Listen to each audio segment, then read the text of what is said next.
On Wednesday, August 7th, I received a phone call from Brianna. She was crying hard and said Darron, Gary's best friend, had been in a jet ski accident on the river and they couldn't find him. I called Gary and he immediately came home from work.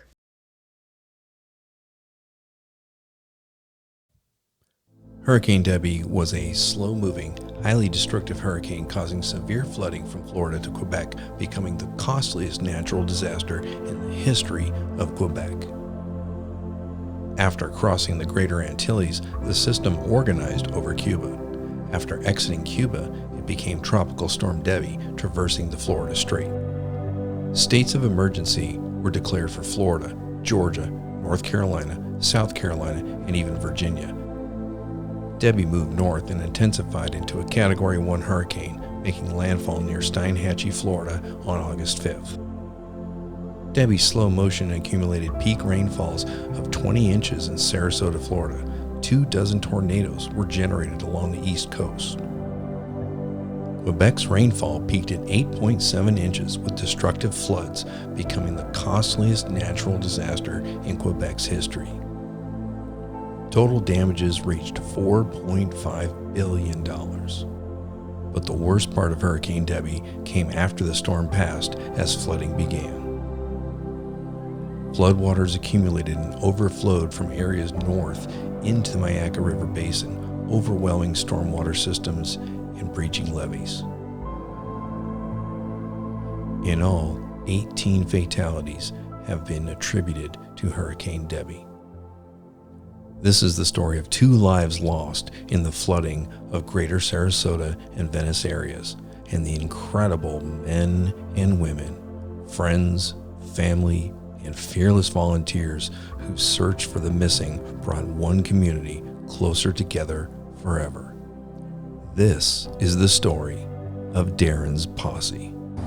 Debby has passed, but the problem for some neighbors in Sarasota County is just getting started as the Myakka River rises. Just a stone's throw from the river, you could fish from the balcony. The Myakka River, swollen with rain from Debby, will rise in the area you see on this map over the next few days as all that water makes its way downstream.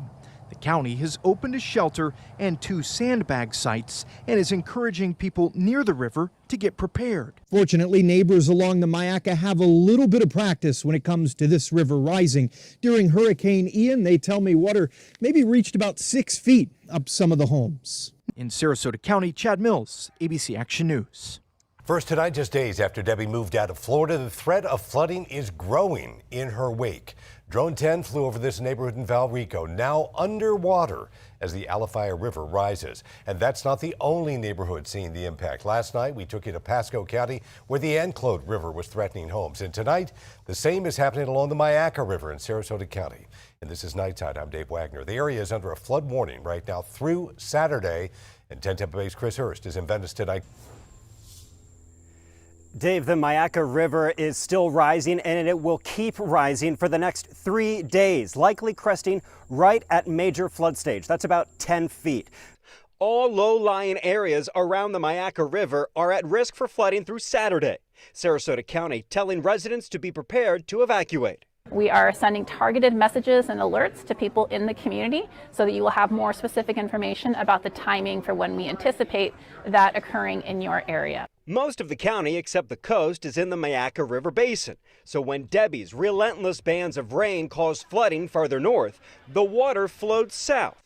Tomorrow's risk is for homes near Clark Road. We would like for you, if you're living in those areas, to be prepared. The county has opened an emergency shelter for anyone who decides to evacuate. It's at Woodmere Park in Venice. Flooding in, around, and possibly over I-75 could happen on Friday.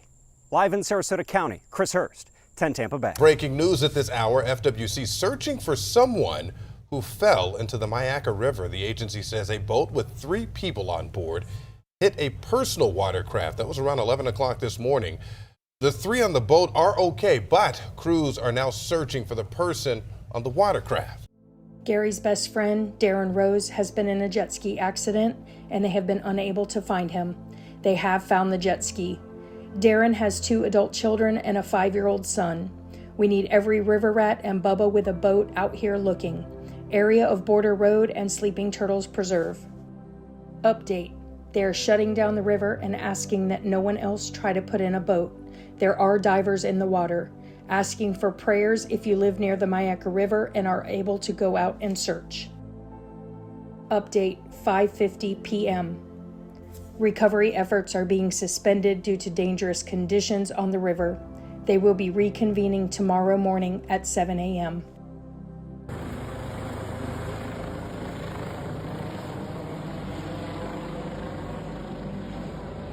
On August 7th, Darron Rose took the Myakka River to survey the flooding and check on friends who live along its banks.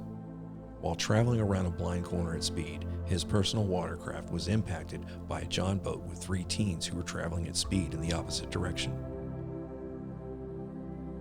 The impact ejected Darron from his vessel into the river and caused the teens' John boat to launch up into a tree. The stunned young men struggled to recover themselves, as well as to assist Darron. He was seen briefly before he slipped under the water.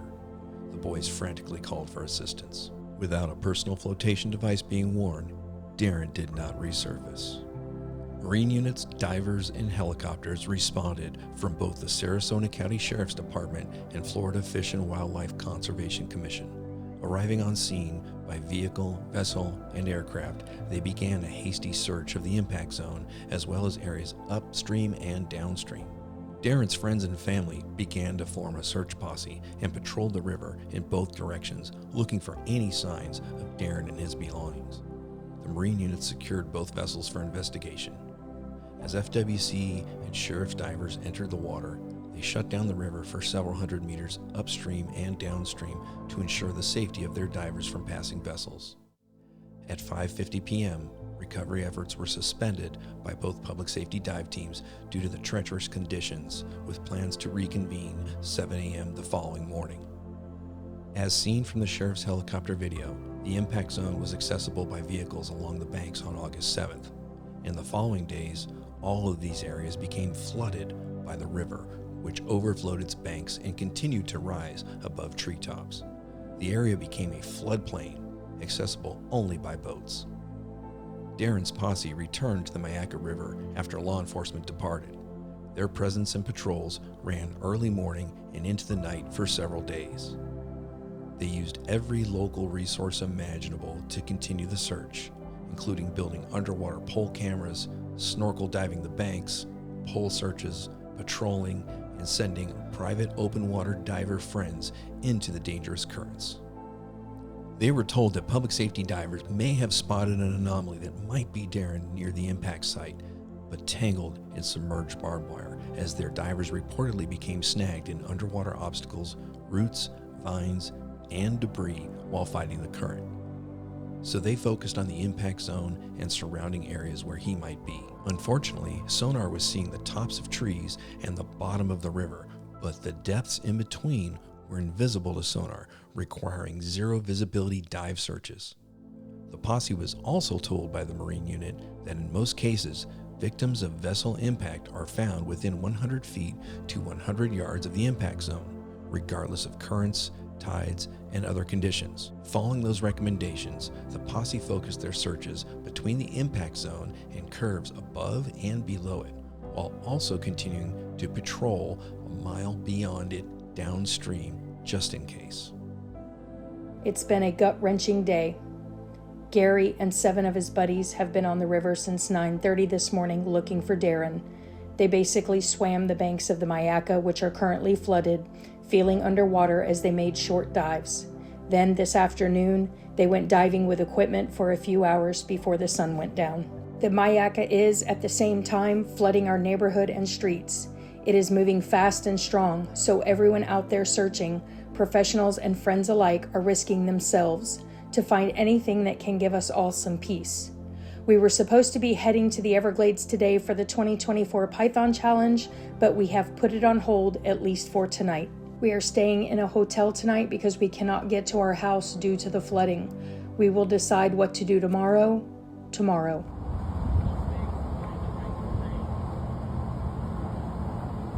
We spent about 10 hours on the river today searching for Darron. We used the boat's sonar to identify areas of interest, and then used a GoPro and flashlight attached to a long pole to check the areas. We also put a diver in the water to check out areas the GoPro couldn't see clearly. Right towards the end of the day, we suddenly saw something yellow in the middle of the river. It turned out to be another piece of Darron's jet ski.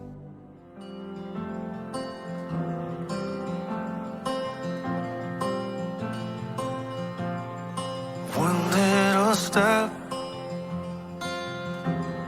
is all that it takes. Yeah, just nose us right against. You're not gonna get it from there. Just nose us right against that palm. Nose us against that palm and hit the side of the boat. If you don't catch it, maybe I will. Or we might go. Or it's hung up on the tree. Let the boat deflect it out. There we go. Dislodge, whatever.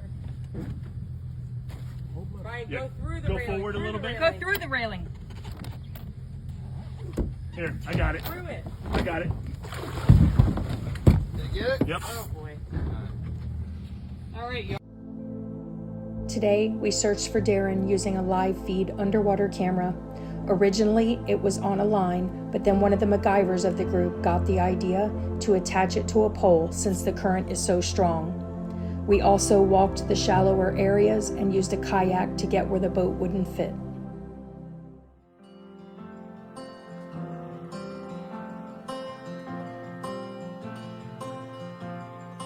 One little step is all that it takes. Do I have the courage to be brave? See what's ahead, face the unknown, find out how far my faith can go. So I'm singing hallelujah, walking through the peril of the waves, over the chaos crashing. You will build my faith, and I know you're right beside me, holding tightly. You won't let me sink. I found my hallelujah out here in the deep.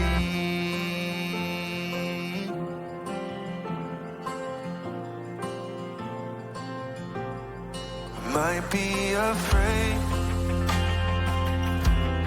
when life gets unsure, away from the safety of the shore. You'll be my strength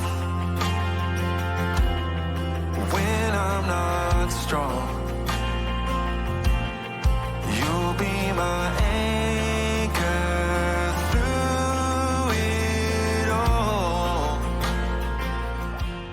So I'm here at the Myakka River. This is where you're supposed to drive down to the kayak launch. It's got water pretty much everywhere, all the way through here. And right up here is the bridge. I'm gonna come up here so you can get a look at that.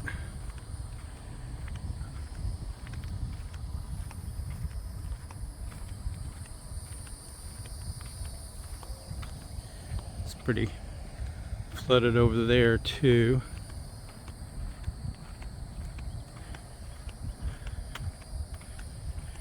Yeah, see all that? Pretty flooded, and the river is pretty wicked. So, you know, I don't think right now they really don't want anybody on the river whatsoever. And looking at this, I can see why. It's still cooking pretty good. You can see where the trees are. It's about 8 foot above normal right now. And yeah, interesting. So I'm going to reach out to some of the locals, and I'll get back with you in a bit. So I'm singing hallelujah, walking through the peril of the waves, over the chaos crashing. You will build my faith, and I know you're right beside me, holding tightly. You won't let me sink. I found my hallelujah out here in the deep.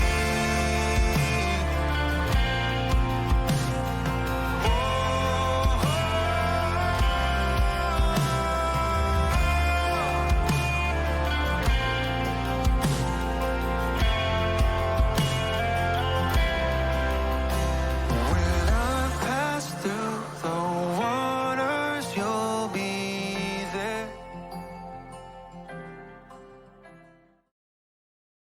Next here to the flooding and the storm surge in Debby, not only dumping a lot of rain, it also pushed coastal water inland. Yeah, and one of the areas we've been following closely today is in Sarasota, where crews right now have rescued hundreds of people. ABC Action News anchor Nadine Yanez has been there throughout the afternoon. Nadine, how are the folks holding up there now? Well, I'll tell you one thing. We just heard Dennis say that, don't want to take any kind of tropical system for granted, but the folks who live here say never in their 30 years have they ever seen flooding like this. We are in the Pinecraft area of Sarasota.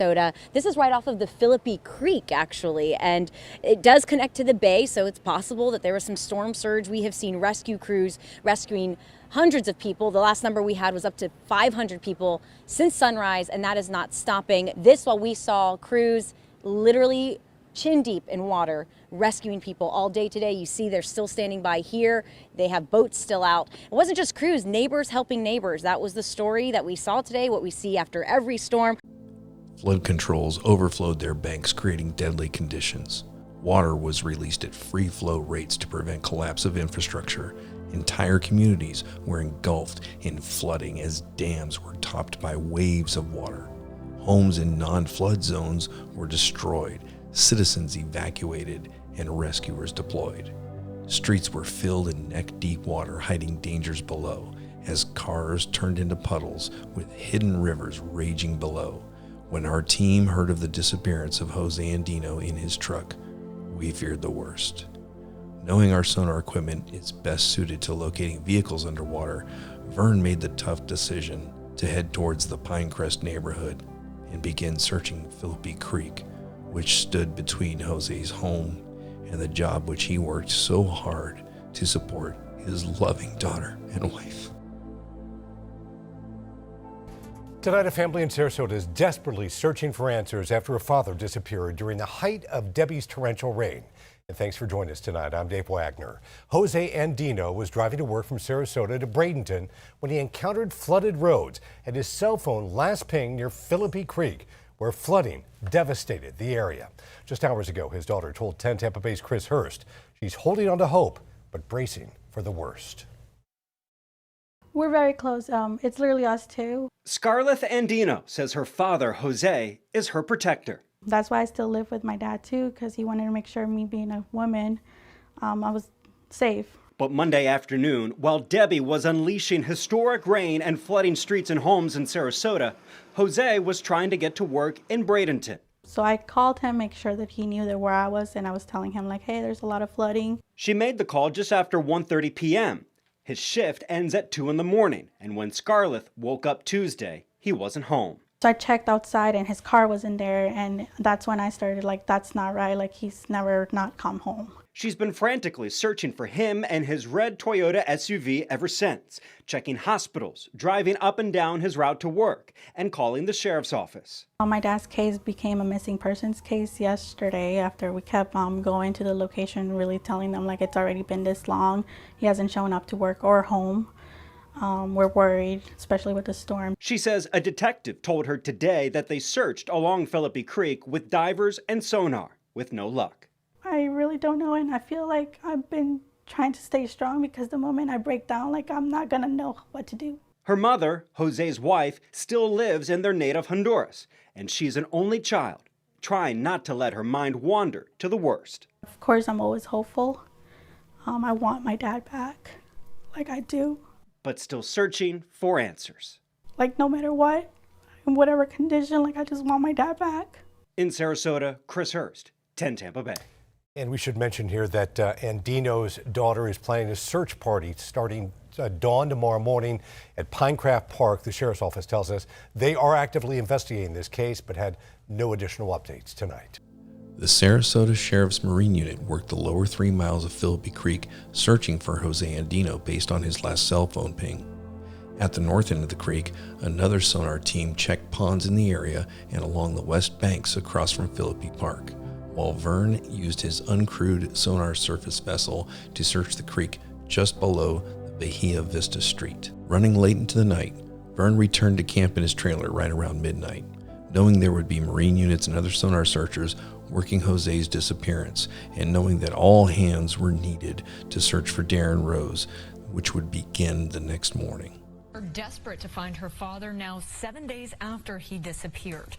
Jose Andino left for work last Monday in the midst of the Suncoast feeling the effects of Debby and hasn't been heard from since. Good evening and welcome everybody to ABC 7 News at 11 o'clock. I'm Rick Adams. And I'm Michaela Redmond. I sat down with Andino's daughter Scarlett earlier this afternoon. She tells me it's getting harder and harder to hold out hope. Just next to Philippi Creek, posters on the walls of the buildings at Pinecraft Park, echoing a desperate plea for help. Nearly 8 days after Hurricane Debby flooded parts of Sarasota, including this area, Jose Andino is still missing. His daughter convinced something's not right. After 3 days, the Sarasota County Sheriff's Office finally listing Andino as a missing person, revealing the last ping from his cell phone came last Monday from the intersection of Bahia Vista Street and Beneva Road. Now, days later, deputies scouring every inch of Philippi Creek. We are still waiting to get an update from the sheriff's office on their search. In the meantime, Andino tells me she has no plans of stopping to look for her father. Jose's car was located by a passerby the next morning. I'll cling to you further through the fear. When I pass through the waters, you'll be there. I'll cling to you further through the fear. This evening, the Sarasota family is grieving after deputies say they have found the body of a man who disappeared during Hurricane Debby. This is 10 Tampa Bay. I'm Dave Wagner, and tonight for Courtney. And I'm Frank Wiley. Divers found the car and body of Jose Andino in Philippi Creek. His daughter telling us he was trying to get to work during the storm last week. 10 Tampa Bay's Adoria Chumba is on top of this story for us. She's joining us live from the area where that car was pulled out. Very heartbreaking for that family. Very sad news today. Medical examiners confirming the identity as Jose Andino just hours ago. Now, authorities are telling us that after the floodwaters receded, a passerby just walking in this area spotted Andino's red SUV right in here in the Philippi Creek. This is near the area of Kaufman and Grabber Avenue.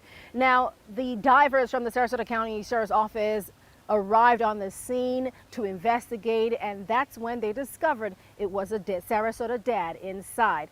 Now, the 67-year-old was last seen last week as he was heading to his job at the Bell's Distribution Center in Bradenton when he drove into flooded roads, according to his daughter. Now, she reported him missing when he didn't return home, and also said his cell phone was last detected in the Philippi Creek area near the intersection of Beneva Road and Bahia Vista, which was among the hardest hit areas by the flood in Sarasota. Now, authorities say an underwater rescue team, the aviation unit, and deputies had been searching the area, but until today, they had found nothing. Now, we spoke to Andino's daughter days ago as they were frantically searching for her father. I feel like I've been trying to stay strong because the moment I break down, like I'm not gonna know what to do, no matter what, in whatever condition. Like I just want my dad back. It certainly is not the news the family or the community was expecting to hear, but now this discovery bringing closure to this week-long search. Now, Andino's family, when they spoke to us, described him as a loving and hardworking father, and he was known for never wanting to be late to his job. Live in Sarasota, Aduria Chumba, 10 Tampa Bay. Such sad news. We know. In Philippi Creek, the waters had receded nearly as quickly as they rose. Jose Andino's truck was located in North Philippi Creek, between bridges at Bahia Vista Street and South Beneva Road, adjacent to the footbridge along Levy Trail Park. It appears he attempted to go around the flooding using the bike paths along Philippi Creek, as evidenced by broken green chain link fence in news reports. Both the Sheriff's Marine Unit John boat and the other team's dinghy worked below Bahia Vista Street Bridge, as did our team. It was thought those waters were impassable by a sonar boat, nor could they fit a vehicle. We had plans to return every 2 days while working on Darron's case, using Helo and Sub's uncrewed sonar surface vessel, which would easily scan that section as it could operate in as little as 8 inches of water. Overnight, Ken raced across the state with his dive trailer to meet with Vern in the wee hours of the morning. We rallied in the morning and relocated across the county from Sarasota to the Myakka River to circle up with Darron's posse and begin the most difficult sonar search of our careers in heavy current with waters above the treetops. So we're down here at the Myakka River, and we're floating through a neighborhood here. You got Vern and Helo and Sub up front, and myself down here. And we're on the search for Darron. We've been invited to park right next to the river. You can see the river is crested. They say it's going down about an inch every 6 hours or so. Darron was impacted on his jet ski by a John boat, total accident. Both parties going around a corner and just, at speed and ran into each other, and then a horrible accident. So Darron's remains missing at this point. And we're out here with a search posse, friends and family, and trying to make an impact, seeing if we can locate him. We know that FWC, police, and sheriffs have all been out here for a while, and at this point they have some anomalies they want to look at, but they're not going to put personnel back in the water till waters have receded a bunch. There's word of a possible anomaly with an entanglement in some barbed wire. So we're gonna get out there, see if we can find that anomaly, and then see if we can put pole cams or ROVs or a diver down in there if we need to, and try to bring him home today.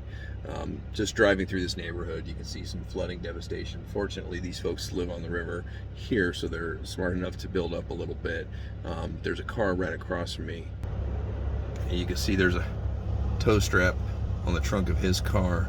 So there's a car that had flooded out that they had to tow out, and you can see how, we've come through about 10 inches of water. We're in about, 4 to 6 here, but pretty deep out here. And you can see how much the river's coming across. Vern was also searching for another victim last night who disappeared in his vehicle in Sarasota as well. There's other teams out here searching as well, and he just gave me the put on your boots signal.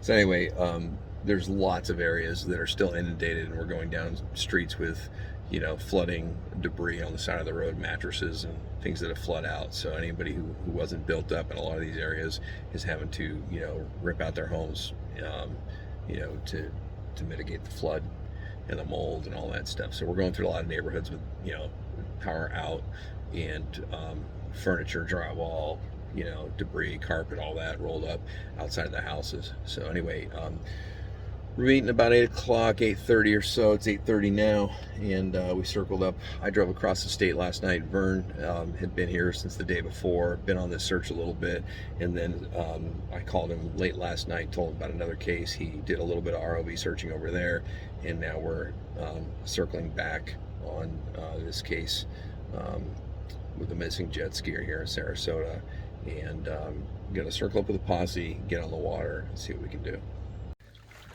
All right, Mr. Vern's about to crank that motor for us.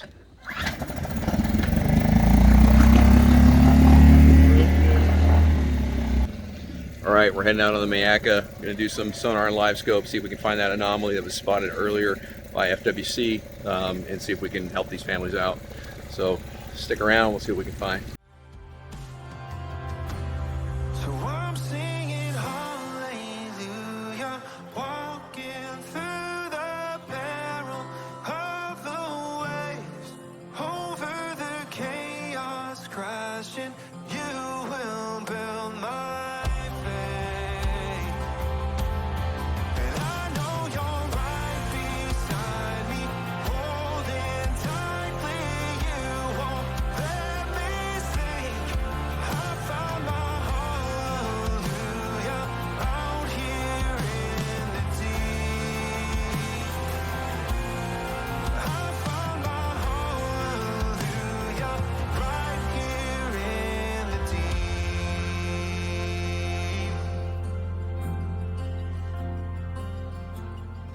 Right here in the deep.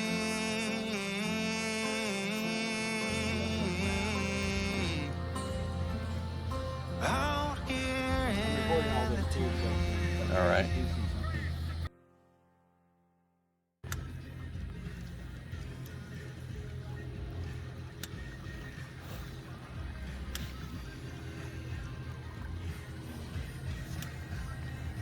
Vern's got the fire pilot control.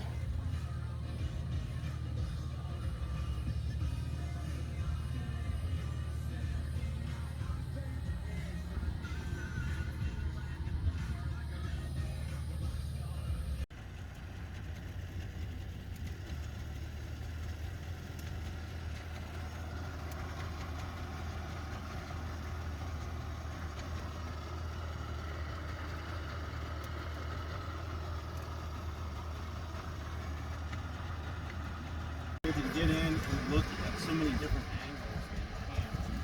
angles. That remote's awesome. I've never seen that remote. Yeah, it's like a fighter pilot. Hold that up for a second, Vern. There you go. Yep.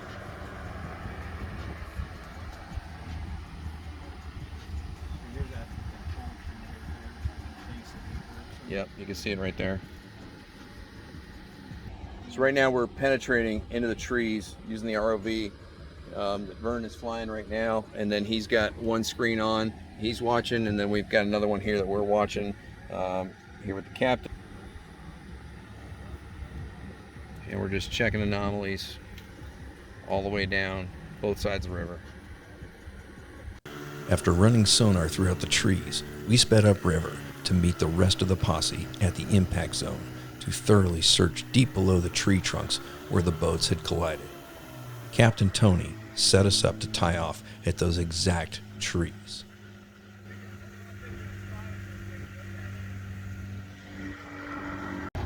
What's that?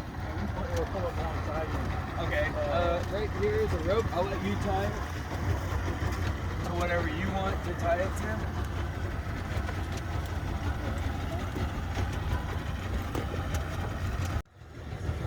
Hey everyone, we're out here on the Myakka with Tony, who is Darron, the victim's cousin, and he's been out here for a week now, right? Pretty much since Wednesday or so, since he went missing, since day one. And we're out here, we got Vern up front, we got the Scorpion ROV out front, and our other friends are over here from the community, and they're helping us as well. We did some runs. We had 3 boats out here. We did a run with my boat and sonar and live scope, side scan and live scope and down scope. And now we're returning with the Scorpion, the Aqua Scorpi ROV that was built by Vern, and we're gonna punch it into all these little spots with these trees that you can see along where the accident happened. So we had a jet skier, which was Darron, which is Tony's cousin, coming around a corner. We had 3 folks on a John boat coming around a corner, just, you know, bad timing. They ran right into each other. So anyway, we're trying to look from that accident location forward and back a little bit, but we had a lot of flow. This whole area is flooded. We drove through water to get here this morning, and we're gonna put some tools in and try to go farther. We've done a lot of recording that we're gonna analyze later on, but now what we wanna do is we wanna punch into all these pockets and see if there's, you know, any sign of, you know, his remains in there that we can get into. Tony's a strong guy here, so he's representing the family, and we're doing our best to bring Darron home.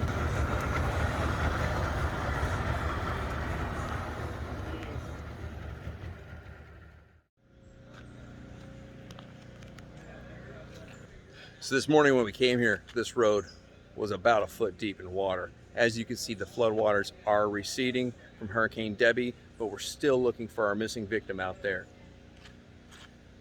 So Darron Rose hit on his jet ski by some boaters, total accident, but we've got the family here and we're trying to still locate him. We ran side scan sonar. We're going to do post analysis in the computer and see if there's any anomalies. We ran the ROV into every pocket where we could, and we did live scope into every pocket where we could. So we're seeing the tops of trees and we're seeing underneath, and we're not seeing that little space in the middle. So what we're going to do is let these floodwaters recede even more, get the river down out of people's yards, and come back in a few days and see if we can locate this victim. Today, while searching for Darron, Gary learned how to use the Garmin to record all the sonar data to be analyzed.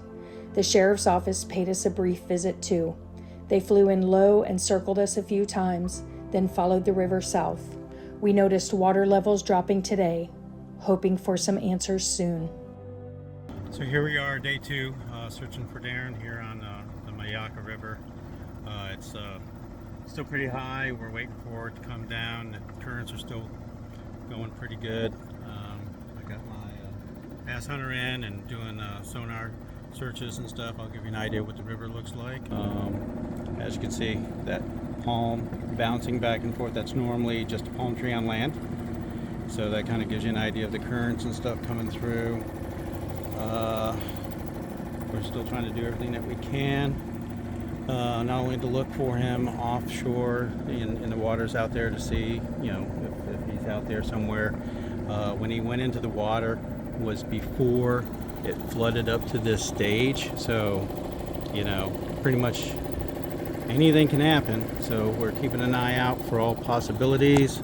I've got the sonar going, recording and trying to catch everything we can. Get my little umbrella up so I can see what I'm doing, and we'll just continue the search.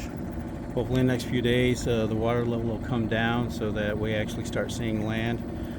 Also here soon I'm going to be putting my drones up and doing a drone search, you know, through the woods and other areas like that, just to see what we can see. But we're here and, you know, doing what we can, see what we can, you know, see if we can find him. It's brutally hot out here, but it's important that we find Darron and bring him home for his family. For the past 2 days, we have had the privilege of assisting Helo and Sub and Recon dive recovery in the search for Darron. They record sonar images and then analyze them with computer programs for areas of interest. They also have underwater cameras and the ability to send down underwater drones. Finally, they can send a diver for any confirmations or recoveries. These guys do incredible work and they never charge families for their services. They run their operations entirely on donations and their own money. They are invaluable for providing families closure and peace. Even if you donated to Darron's GoFundMe, please consider a donation to these 2 programs. Click on their names above to see their pages and donate. The search continues tomorrow. My evening's post-processing sonar with friends.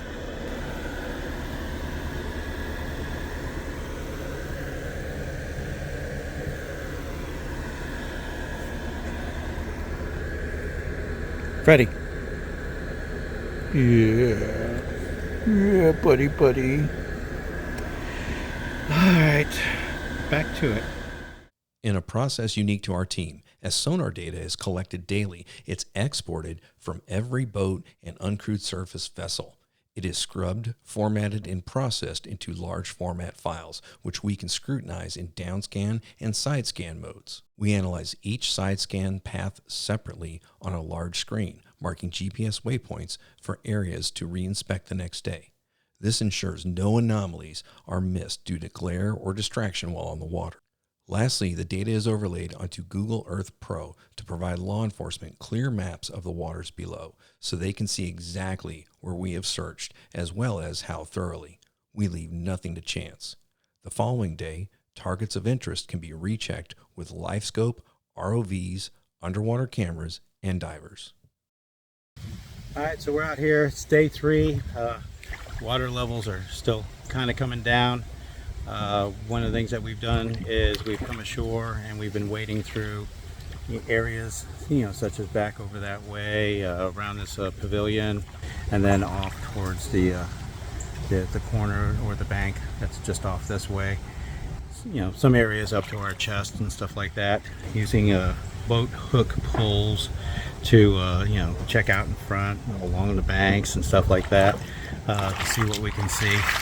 Hopefully by tomorrow a lot of what we see here will be back to dry land, and our goal is probably on Friday we're gonna use this little landing spot here to bring the boats, and then Ken and I are going to bring his dive gear. We're going to set up like a dive command post here, and so he can get suited up, and then we can bring him right out to this spot here, and then I'll be able to tow him out, and we can start checking, up underneath.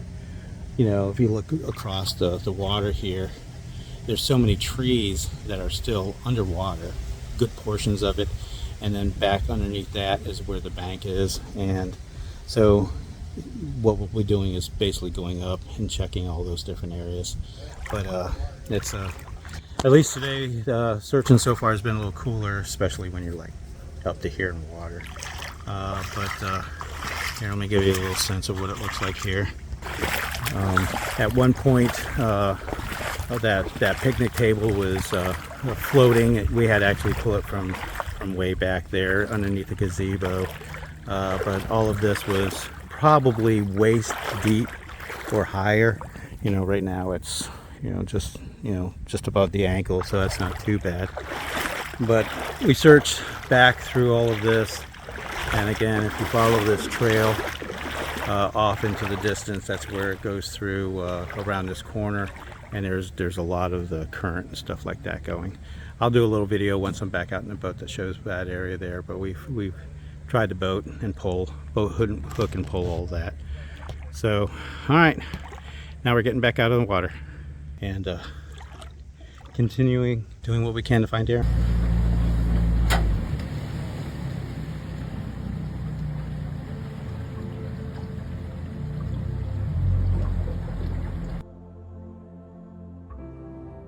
Alright, so here we are towards the end of the first section, or the main section that we've been searching, thinking that Darron may be in.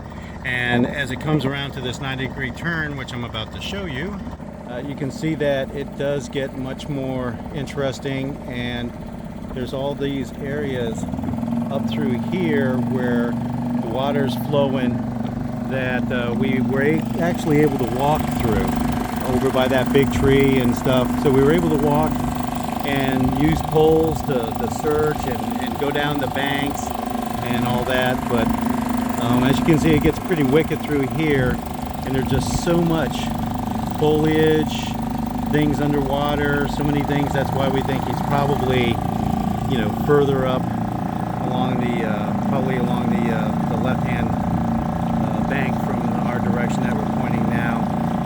At this point, we're probably about 300, maybe 400 yards down river from where the accident took place. So we're going to continue searching here. As the water levels go down, we're going to continue searching on land, searching the banks. In a couple of days, Ken's going to be here, and we're going to start diving up underneath the foliage, up into the banks, and see what we can find. We think he may be pinned up, and the current's keeping him there, regardless of whether, as people, it's called the float cycle and stuff. But if you're pinned under a high current, let me tell you what, this is cooking pretty good here. So, we'll have to see what happens, but we're going to stay vigilant, keep searching. We also do sonar passes downstream from here all the way to a bridge on Border Road, and because you can't have. I've talked to me in the past about confirmation bias, and yeah, I think he's here, I think he's here, I think he's here, but we're going to search all these other areas as well, because you just don't know, and you can't concentrate just where you think he is. You still have to continue to search where he may be. So with that, I'm going to get this into high gear and get up to an area and start doing some poking around and some sonar and continue the search. 7 days later, we are still searching for Darron. The floodwaters have started to recede and some searching onshore was able to begin. We continue to collect sonar data, and each night, Helo and Sub analyzes it for any potential areas of interest. Surface scanning also continues.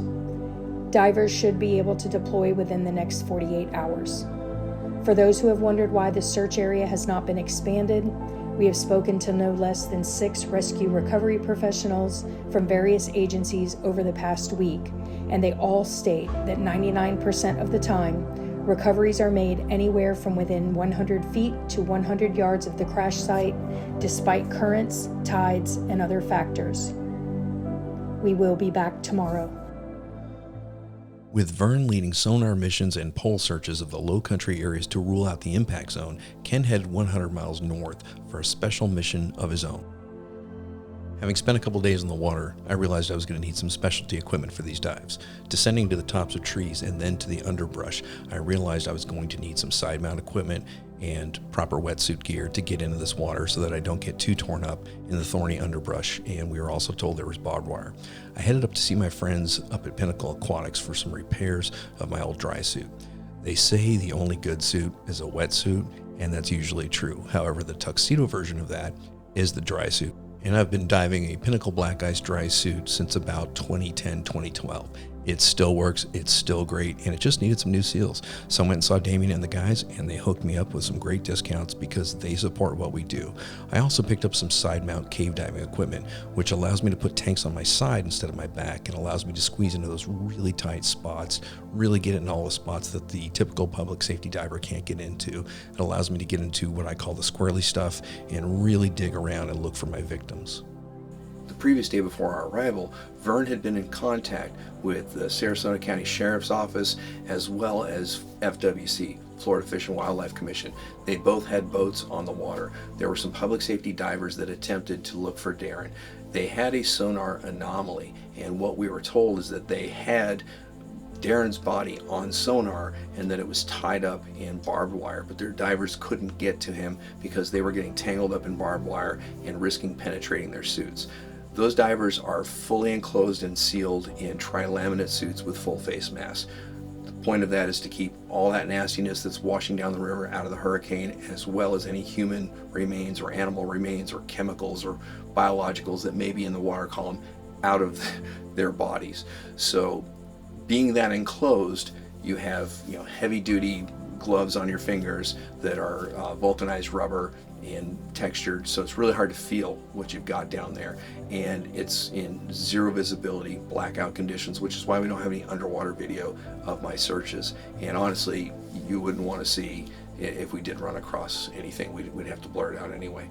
So we were told that they had his body there, and my first day throwing my dive gear onto the boat, my plan was to go out there. We were going to sonar the location. We were going to find Darron's body, his remains tied up, and then I was going to do the extraction because I'm trained in going into those tight environments, line traps, caves, tight spots and things like that. So I brought some special gear along with that. What a difference a couple days make. This whole area was flooded, as you see from previous videos and pictures. This was all underwater at the time that we first came through. Now the boat ramp is kind of back to normal here.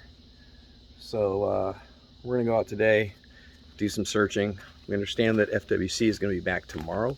So we're gonna try to get out there today before they close the scene down to us and won't let us dive anymore. And pick through some of the spots now that the flows come down.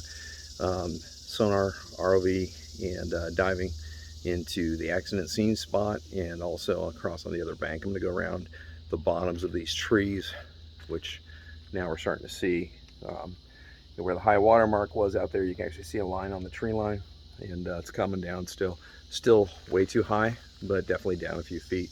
So we're gonna get out there, see what we can see today, and exhaust our air trying to locate Darron.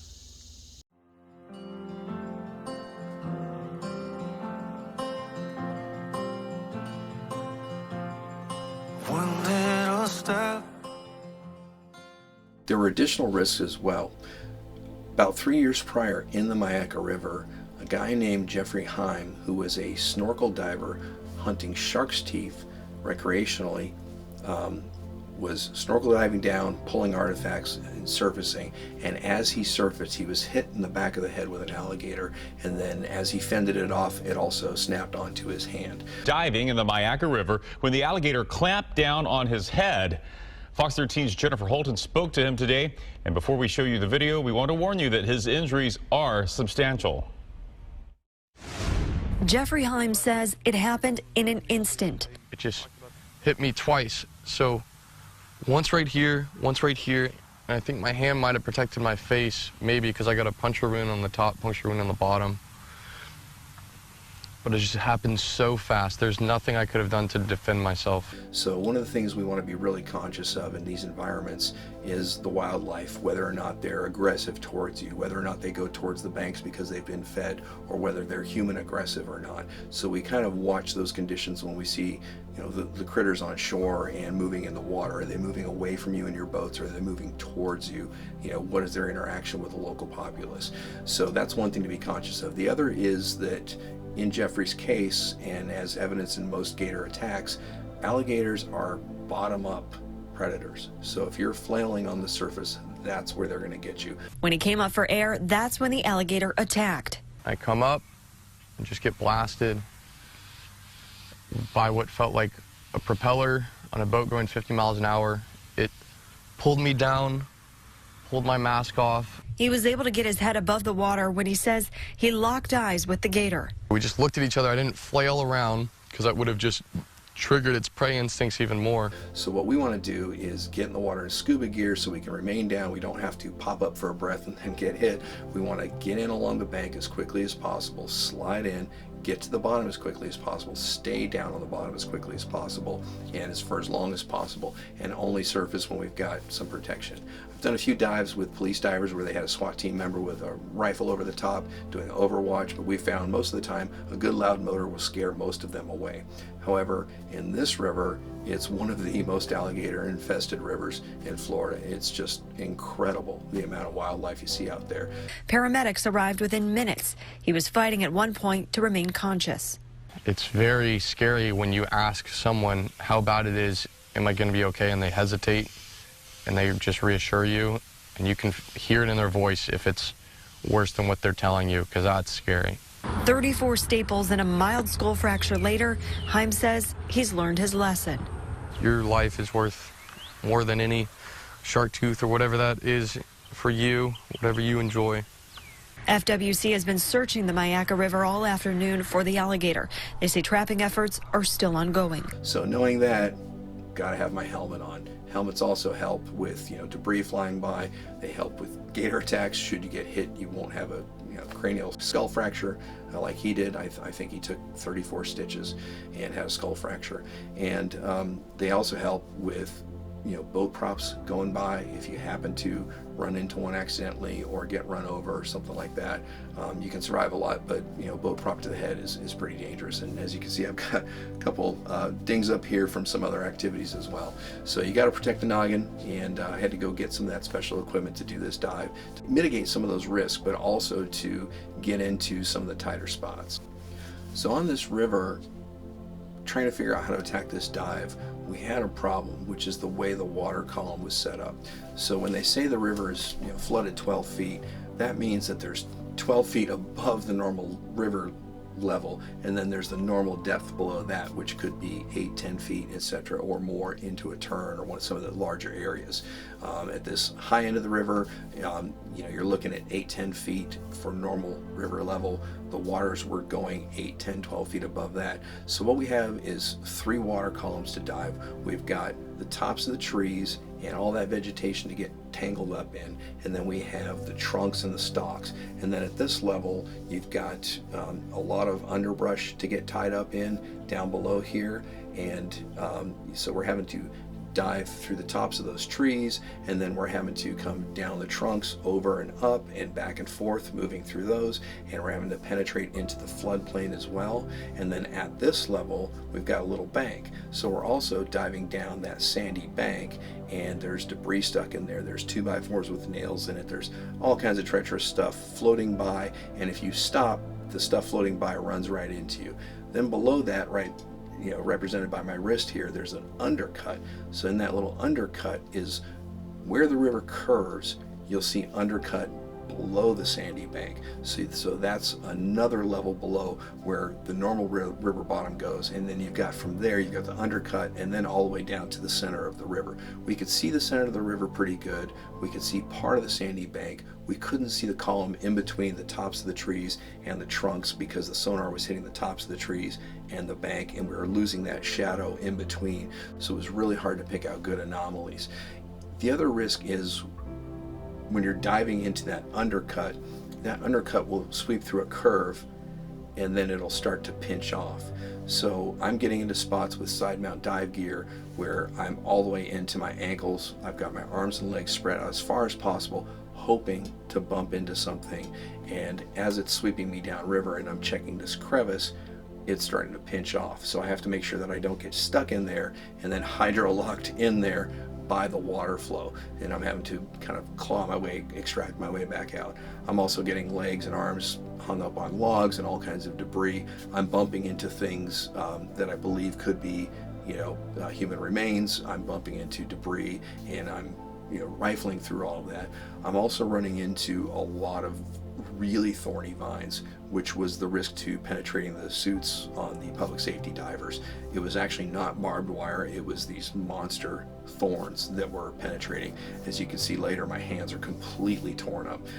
I usually dive barehanded unless I'm going to something with a lot of jagged metal, because I want to be able to feel and tell the difference between what I'm grabbing, to know what clothing feels like, to know if I squeeze something, does the skin give, and be able to know whether or not I'm running across human remains. And that takes a toll on your hands. I'll glove up if I'm doing something with jagged heavy metals and things like that. So brought special equipment to dive side mount. Now I've been cave diving since around 2007 or so, and I've been on a couple of cave diving recoveries, sometimes doing the dives themselves, sometimes just doing surface support, or bringing helium trimix because we have to go to 180 feet or so. And so I've been on 3 of those back in the 2010, 2012 range. And so I have some of these special pieces of equipment and techniques and methodologies that I bring to this type of activity that your average public safety diver or your average open water diver, just a skill set that they don't possess. But absolutely recommend that they get the training and learn about some of this stuff. So here we are, it's day 4. We've got the dive flag out, and currently Ken is off towards the shoreline over here doing some underwater searching. Let me switch the camera around real quick. So he's basically over in those woods, or on the brush line anyways. You'll see the bubbles pop up. It's occasionally over there. But what he's doing is he's going along the bank, going down towards the bottom, then back up into the brush, and then back down, and basically just moving his way, across the water and the bank and stuff, looking for anything. And so we're continuing to keep an eye on him and make sure that he's safe and come in at any point in time if need be. And so we're going to do what we can to continue looking for Darron. We're going to be diving for probably a few hours, and we'll see what we can do. So take care. So splash 1 was putting on side mount equipment, hooking up to Vern's boat and having him tow me north. And we checked from the impact zone and maybe 10-20 yards above it down to the gazebo staging area, the initial impact, which is where we were told he was going to be. And I thoroughly searched that up and down a couple times. And then as I'm coming out, he asked me, are you ready to give us a brief synopsis? And I said no, because I had some thoughts, and I didn't think that Darron was in the area, but I wanted to rule the whole area out first.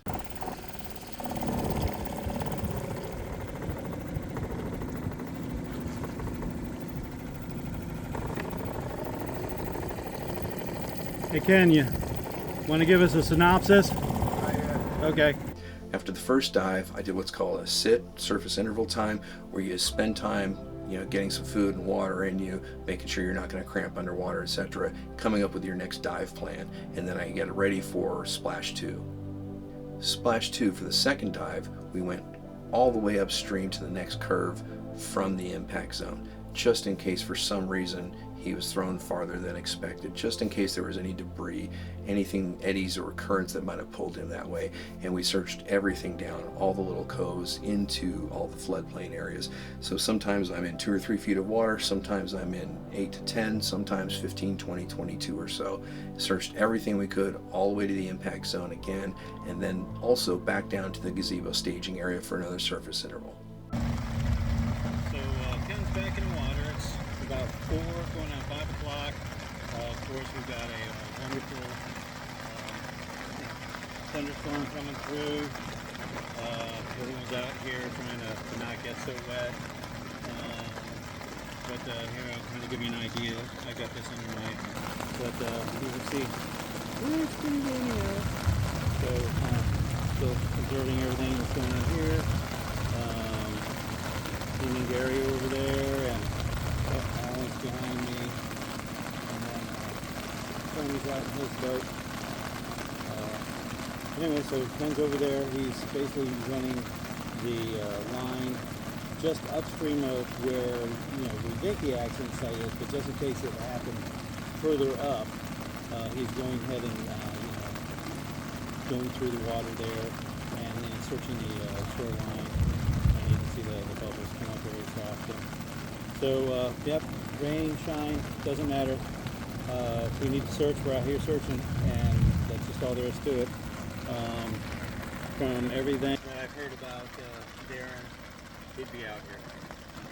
So, perfect. And we'll continue, and we're trying to do what we can.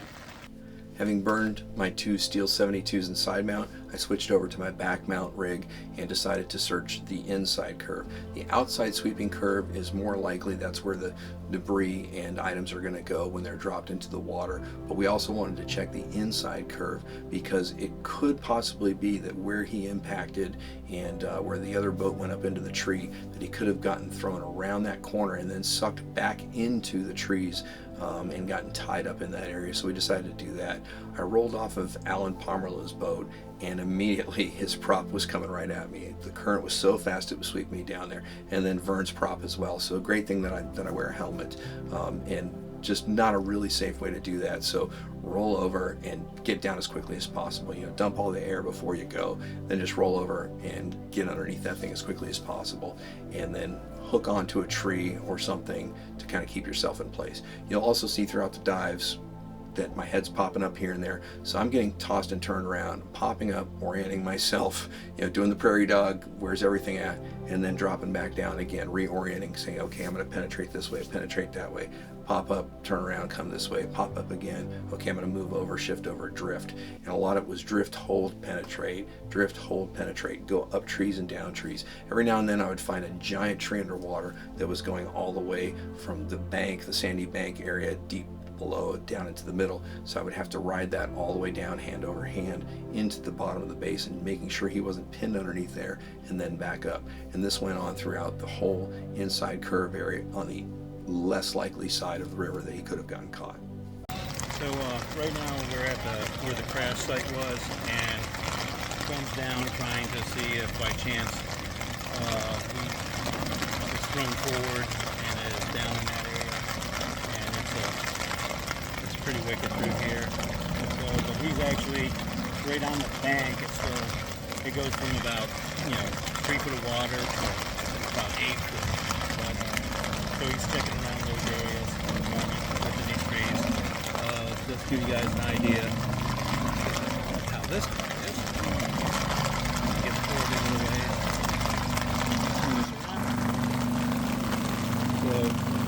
So he's back in there, and that's where he's searching, and you can see the water flow and all that. It's been nicer, but so we're going to try to check out the area of the where the John boat and the jet ski came together. And let's get up here. You'll see it's probably through the trees somewhere, possibly. You might be able to see him pop up every so often.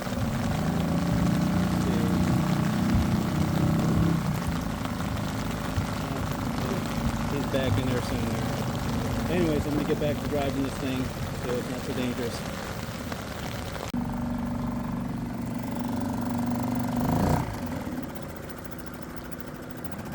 Alright, there's Ken back over there. He's checking some other areas.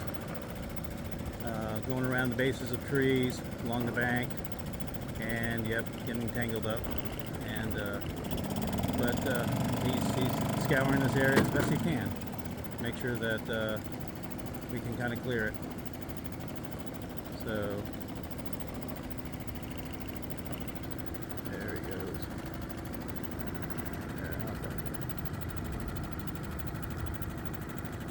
All right, and we're out here. We're surveilling, keeping track of him, making sure that if he needs any help or assistance, any of us can jump right in and do what we can. So we'll continue. At the end of the third dive, I surfaced with a safety margin of about 500 psi left in my tank in the aluminum 80 that I had. And these are not deep dives, so the air goes a long time if you're calm, cool, and collected. And I had a theory, which is why when Vern asked me, "Are you ready to give a synopsis?" I said no. I had a theory that I thought the current was too great for him to be remaining within 100 feet, 100 yards, or even 300 yards. But I wanted to prove that. So kind of as a last-ditch effort, I said, hey, drag me out to the spot where when they hit and Darron was launched upriver, where they think he landed, went down, popped up for a second, wasn't seen again. Where did the three young boys on the John boat report that he had gone missing, where he had been last seen above the surface? I said, take me out to that spot and dump me. So as I held onto the boat, they took me out to the spot. They kind of motored and hovered until they thought they had it right. They looked back at the tree where the impact had been, and you could see scars up the tree where the other boat had gone. They looked back and they said, right here. And I dumped all my air and then just dropped. And I dropped like a rock to the bottom of the river, but not straight, diagonally. And I hit the bottom. As soon as I hit the bottom, I didn't want to be, completely negative. I wanted to be slightly buoyant, as a body would be. And Vern and I have spent a lot of time studying the underwater dynamics of victims and knowing that a body weighs somewhere in the 20-pound range as it's underwater. And then once you try to recover that victim out of the water, of course, a lot of extra weight. So I gave my BC a couple puffs just to keep my body slightly above the bottom, just slightly neutral, maybe even slightly positively buoyant. And I let the river drag me downstream just to see what was going to happen. And what I saw was the bottom of the river, shells, snails, sticks, debris, just flying by like I'm watching, space travel. And I realized really quickly that he's not going to be in that area. They worked with us for several days, and when they performed a float test in which Ken allowed himself to be pulled by the current, they discovered that the Myakka River was like a gravel driveway down the middle and kept Ken in the middle even on the curves. And every time I ran into a large log, which you can see on some of the sonar scans, I would grab a hold of that log, climb upstream against the whole thing, search the root ball or the top of the tree or whatever it was in the log, and then allow myself to grip and slide down to the end and search the other end. Just make sure that he wasn't pinned underneath there, because we had a lot of great sonar imagery of logs spanning that section of river. So I would hold, search, and let go, and get dragged and get dragged and get dragged. I was never pushed to the side. I was never pushed to the surface. I was kept within a half a foot to 2 feet of the bottom and just dragged along the bottom the whole time. It was quite the ride. Searched maybe 6-7 logs, and when I popped up, the boats were hovering downstream here. They had set me over here. They were hovering here, and they expected me to pop up around here, and I popped around here. So they expected me to be within 100 yards of their boats as they drifted, and I popped up a few hundred yards below. And then I kind of did got to the bank, did a little check, said I'm gonna go a little more, checked my air, I was still good to go. And I decided, let me do one more ride, and got out there again, same thing, got dragged and dragged and dragged. So, 500 yards plus, to the next curve, etc. And then had to get towed back to the sit zone. But as soon as I surfaced, I said, he's 5 miles downstream. We gotta go. We gotta get in the boats and we gotta go all the way downstream. We have to sonar everything downstream. And some of our equipment is meant for pond hopping and sonaring, lakes and ponds and things like that, and not heavy current. So our boat and motor could not propel us beyond the bridge down at Border Road. So we had to use other people's boats to go beyond that area. So I said, hey, tomorrow when we go back out, what we need to do is go as far as we can, 5 miles plus, because my concern was two things. One, he was going to be beyond the 5 mile range, and two, once it got to the area where it opened up into a delta, into the next bay, that the waters get so vast that we wouldn't be able to find him. And then the third concern I had was predation by alligators and things like that. So we wanted to get to him as quickly as possible, and I just had this feeling that he was going to be farther down. So that's when Vern started coming up with a plan the next day, briefing law enforcement on our activities. Recon Dive Recovery put a diver in the water today in the continued search for Darron. As Alan Parmelo said, this man has brass balls. In rain, thunder, and lightning, he dove under logs at the bottom of the river, battled with massive clumps of thorny vines, and fought the current that continues to rip down the Myakka River, all under the watchful eye of Helo and Sub and the rest of us. After conducting searches, a float test was performed in which the diver let the current take him downstream, and then he searched the areas where he became hung up. After all these tasks were completed, it was determined the search needs to be extended further south. If you live or boat on the Myakka River south of Border Road, please keep your eyes open. Darron also had an orange dry box that has not been recovered. Additional divers and searchers will be in the river tomorrow. So the next day, law enforcement put in at Snook Haven and worked their way back upstream to meet up with Vern at our staging area. I was driving in with my equipment to get ready to do another day of diving in case we found an anomaly, and Vern told the posse, hey, go downstream, go as far as you can, 3 miles, 5 miles, and just look into every nook and cranny. And also the water had been receding over time. So he sent them downstream as law enforcement was coming upstream. And as Vern was briefing law enforcement on our plan of attack for the day, our search criteria had being expanded, etc., and the dive stuff that we had done, we got the call. We got the call that he had been found. We found him. Based on our drift test yesterday and a recommendation to search much farther downstream, Darron Rose has been located by members of the community search team several miles down Myakka River near Snook Haven. All right, so this is day 5.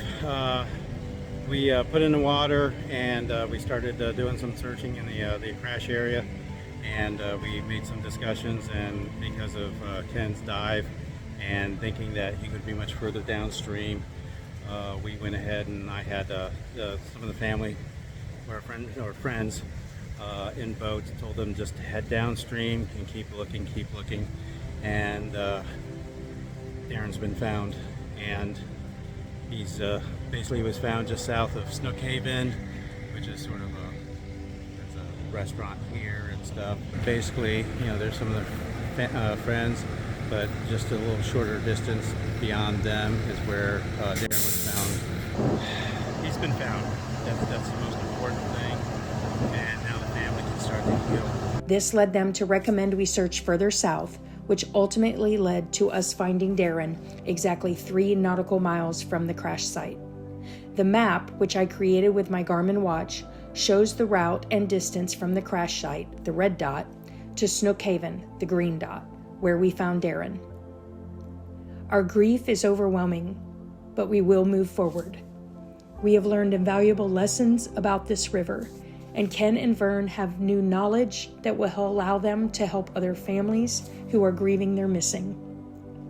Please consider a donation to Helo and Sub and/or Recon Dive Recovery. They each have GoFundMe links on their pages. They never charge families for their efforts. A tragic discovery in the Myakka River after a jet ski accident last week. A search and rescue team tells SNN that the body of a missing man has been found. With the help of friends, family, and a private rescue team, recovery efforts have finally brought closure to the heartbreaking search. Into the newsroom within the last half hour, Florida Fish and Wildlife says they have recovered a body in the Myakka River. Today, crews have been searching since the 7th for a man who fell off a personal watercraft after crashing into a boat. So far, we have not been told the identity of the body found. 3 people on board the boat at the time are okay. Friends and family have been working with FWC and a private search team. They're also setting up a fundraising page to help his family as they also deal with flooding from Hurricane Debby.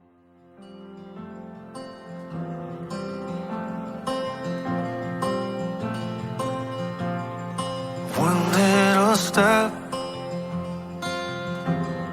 is all that it takes. Do I have the courage to be brave? See what's ahead, face the unknown, find out how far my faith can go. So I'm singing hallelujah, walking through the peril of the waves, over the chaos crashing. You will build my faith, and I know you're right beside me, holding tightly. You won't let me sink. I found my hallelujah out here in the deep.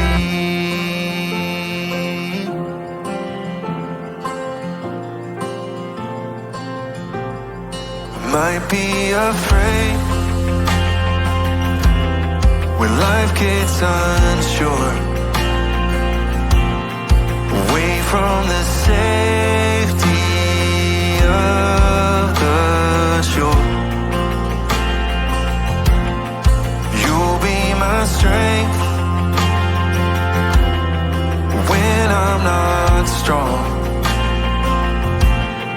You'll be my anchor through it all. So I'm singing hallelujah, walking through the peril. It was our absolute honor to be part of Search Posse for Darron Rose. He was brought home by his own friends, and we wouldn't want it any other way. The recovery crew. That guy in the front left of the pic, Ken, the former Marine badass diver, and the guy in the back on the right, Vern, the brilliant former Navy submarine guy, builder of equipment, are the main reasons we found Darron. I would have looked for Darron every day for the rest of my life, if that's what it took. That's how we all felt, because he would have done the same for us. When I pass through the waters, you'll be there. I'll cling to you. Darron Rose has been recovered by his own people, his friends and his family here on the Myakka River, with a little bit of help from us to plot the locations, make the suggestions, and guide him towards his body based on our analysis, our sonar work, and our dive work, and our drift test. It's been a long week working with Darron's friends and family. I've learned to call them the Posse. They've been an awesome group of people, dedicated, doing everything they can to bring their loved one home. I learned a lot about Darron and how he influenced and affected everybody in this area. and you can see that just from the sheer hospitality and the amount of effort. I can't emphasize that enough. The amount of effort that these people put into looking for him. Whatever it took. We came in. We helped. We sonared. We ruled things out. We basically helped plan and organize and help focus. And as it turned out, we were able to be successful in the end. Right here in the deep